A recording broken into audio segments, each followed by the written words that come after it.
One of the things that has made me sad, I think, in my conversations with college students about sex on campus is often they don't even know their reasons for having sex. They'll say things like, oh, it's just what people do in college. A typical story that I got about a sexual encounter at college, whether it was a man or a woman, went something like, we were at a party, we were getting really trashed, we were drinking, and then suddenly we're having sex in someone's room.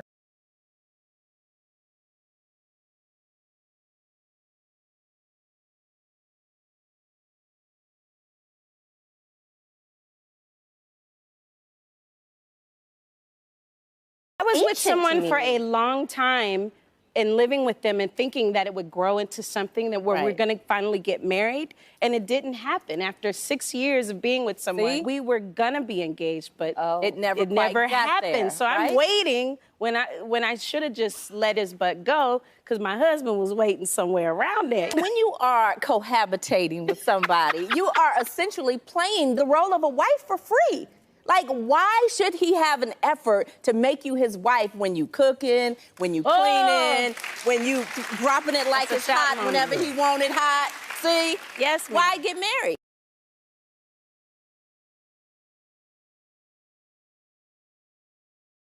Abstinence-only programs really are very limited. They often identify relationships in very heteronormative ways. And on top of that, they will perpetuate ideas about gender dynamics and gender roles that often see women as sort of the pious, upholding of virtue and virginity and purity, and men as sort of the aggressor and entitled to sexual behaviors or sexual activity.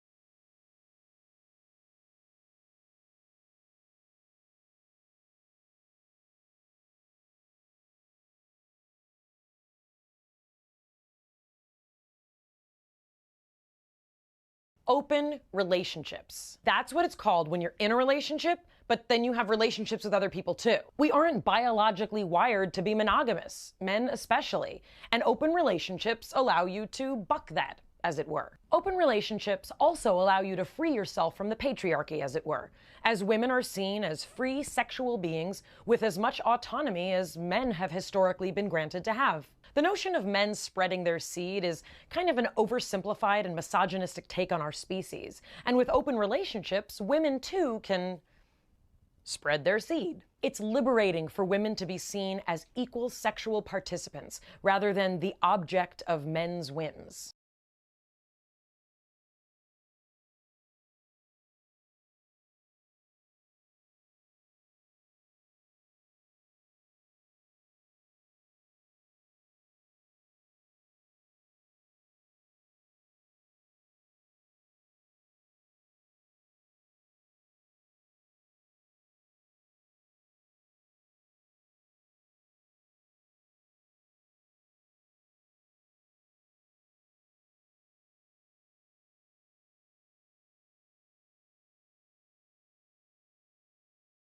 As a scientist, I'm here to ruin everybody's good time and to tell you that the assumption that male and female sexuality can be pretty much treated the same is in direct opposition to our biology. The male body produces millions of sperm every day.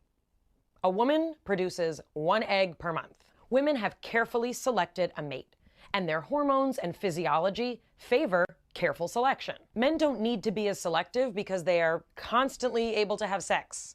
Biologically, our hormones, our brains, and our neurochemistry is designed to help us form valuable relationships with members of the opposite sex in order to perpetuate the species and pass on our genes. So if we're considering doing away with the cultural construct of monogamy, I wonder why we're trading it in for a cultural construct that frankly is false, because men and women are just not the same. Take-home message: lean into your biology. While I get that having sex with lots of people can be fun, I worry that open relationships are fostering a false sense of liberation from our sexual biological nature. I am advocating for leaning into our biology. And while I understand that there are theoretical reasons for equating male and female sexuality, it's a cultural construct to do so, and one which is battling not just the patriarchy, but our own biology as well.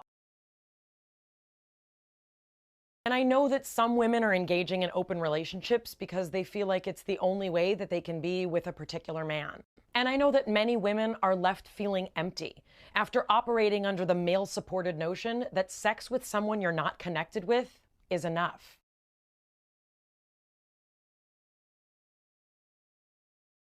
It seems that my video on open relationships struck a chord with many people. I actually say things in my video that are wrong, so I am willing to admit I'm wrong. A study that was sent to me cites that 20% of people have experienced consensual non-monogamous relationships, and about 3 to 5% of people are currently in consensual non-monogamous relationships. That's a lot of people.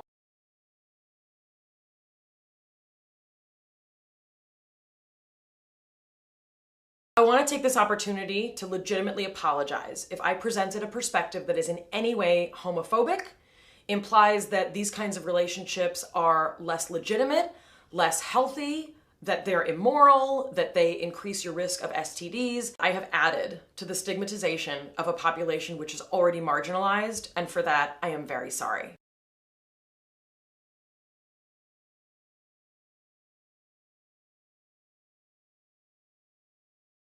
We had the chat right. to establish where things were, and then it became clear that you were kind of more wanting no strings, and I was like, that doesn't make me feel great. Okay. And also you were in, I think you weren't in a great place. No, because I'd had a polyamorous relationship with one lady, but others on the side, and the one lady I'd had... How many others on the side? Sorry. It differed. I think at one point there was about 7. But 7? Mostly about 3 or 4. 7? It's like 1 every day of the week. Sometimes more.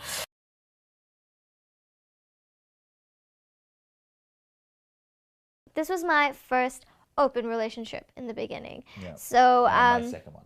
Yes. So James was coming from a place of experience, and I was like, what is this? Let's do, yeah. It sounded really good to me. I wanted to do it, but here were my rules. I said, James, I don't want to know who you're sleeping with. I don't want to know who they are. I don't know what you've been doing. Just keep it on the down low. It's acceptable, but don't tell me. So what were the reasons for not wanting to know those things? I was terrified. I don't want to know. I don't want to know that you were like, other girls, or like getting intimate and touching. And... So it's this idea of ignorance is bliss?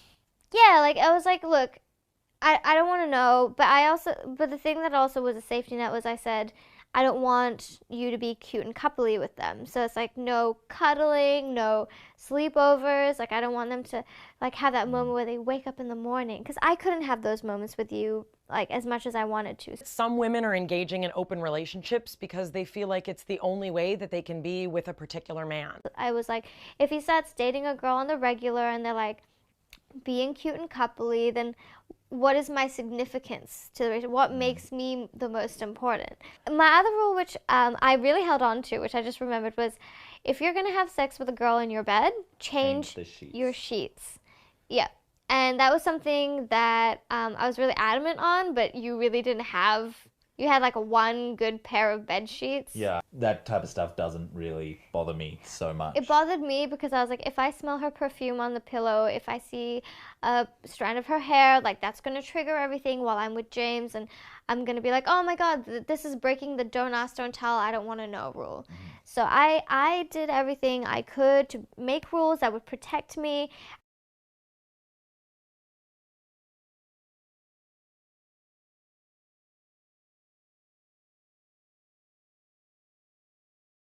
There's a growing number of Americans who are reconsidering whether monogamy is a necessity in a relationship.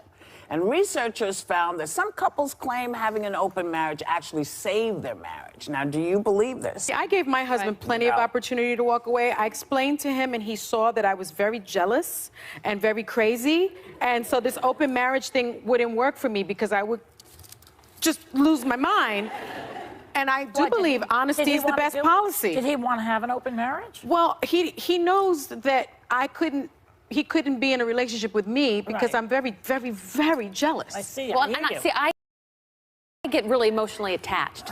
Yeah. So an open relationship. Jealous? I can be jealous, but the problem is if we had an open relationship, I would probably get emotionally connected and attached to that other person. Yeah. And I don't think that's healthy and then for you a might burn marriage. your clothes, I also think there's only stuff. one person in a relationship that wants an open relationship. I don't think it works. I don't think it works. I mean, the French, it doesn't even work for the French, and they created infidelity. Just don't be married then. They invented it, and it doesn't work for them. It doesn't work. Yes, but they Jean-Paul Sartre and Simone de Beauvoir, who famous philosophers, who basically made a deal to have an open marriage. Jealous, furious with each other when the other one cheated. They weren't even married to each other. And they made this deal. We're going to do it, and then they didn't go along. And you know what happened? They're French.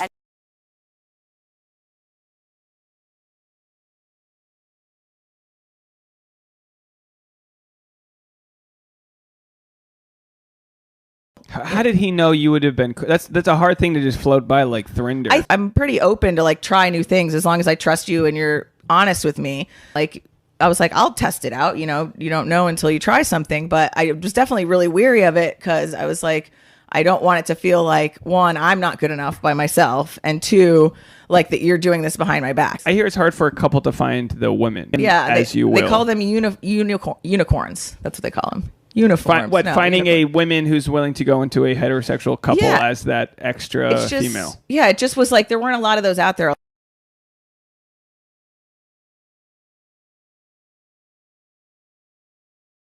I wasn't really interested in like hooking up with another guy, but I was like, this will be fun to try out. And like, so we like had talked to like a couple and ended up, you know, going and meeting them for drinks and stuff. And like, all the time, like we were on like a group chat with them, like, and all the time it was like, all right, everyone, we're even on this first date, we're not going to go very far because we're just getting to know each other. We're going to be very careful, like dipping our toes in the water here because like this could end in disaster. And we end up going to drinks with them and then like hang out with them after at our place, and we're like having some wine and whatnot. And then like each of us start making out with the other person, and then out of nowhere, the dude like, and I'm like, ugh. Like that was not part of the rules. First of all, it was like moving at a good pace until like this guy did that, and then I was like, ugh. And then like I look over at his girlfriend and like she's mad, and so then I said something real awkward to ruin the mood, which I do. But what was your man thinking having another guy going down? Didn't care. He didn't care. I mean, I don't know. He was busy anyway, but like, and then it was like real awkward, and then they left like right away,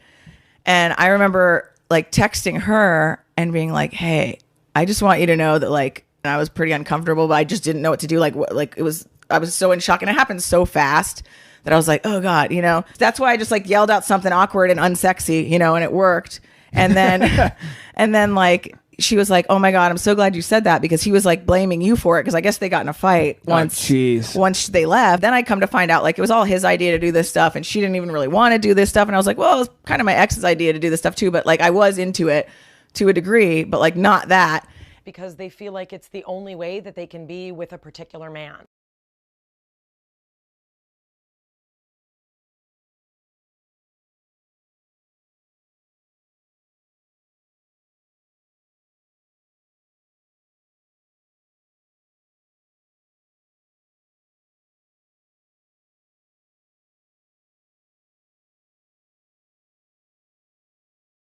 In the late 60s came a challenge to every traditional idea of love and marriage, the sexual revolution. Its main target was the taboo on sex before marriage. Its great ally, the pill. Swinging London was the trailblazer of the new permissive culture. It attracted young women eager to break with convention and lose their virginity, like Rosie Boycott. I desperately wanted to be cool. I wanted to be a hip, swinging chick.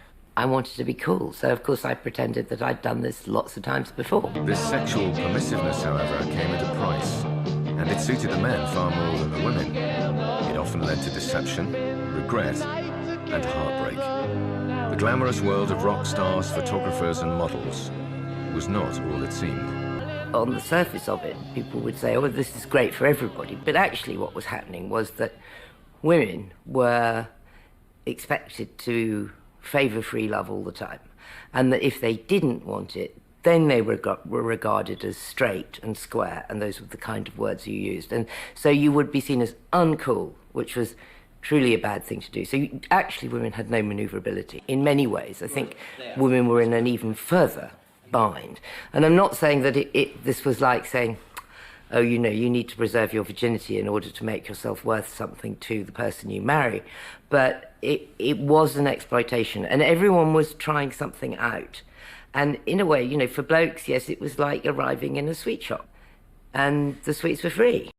When Rosie Boycott met American journalist John Steinbeck Jr. in London, he represented everything she rejected as a feminist. He was a macho man on a motorbike, dangerous, hard drinking, and a womanizer. Yet she fell madly in love with him. I felt a very fraudulent feminist. It was very complicated actually for me, because suddenly this was more important, and that was quite frightening. And I was prepared to do anything, go anywhere, say anything, follow anything, and it's totally sideswiped me. And I would at moments kind of pull back and think, but hang on a minute, you know, you've just spent quite a lot of time of your life trying to say that this is not what should happen. You know, one shouldn't be beholden to a bloke like this. But actually I was. He liked my independence from him, that I wasn't a kind of doormat woman.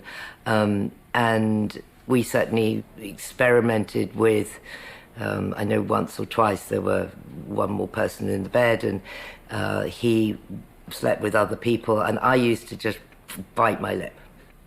Because at that point I was kind of confident enough, I think, about how much he liked me. But it was hideous and I hated it.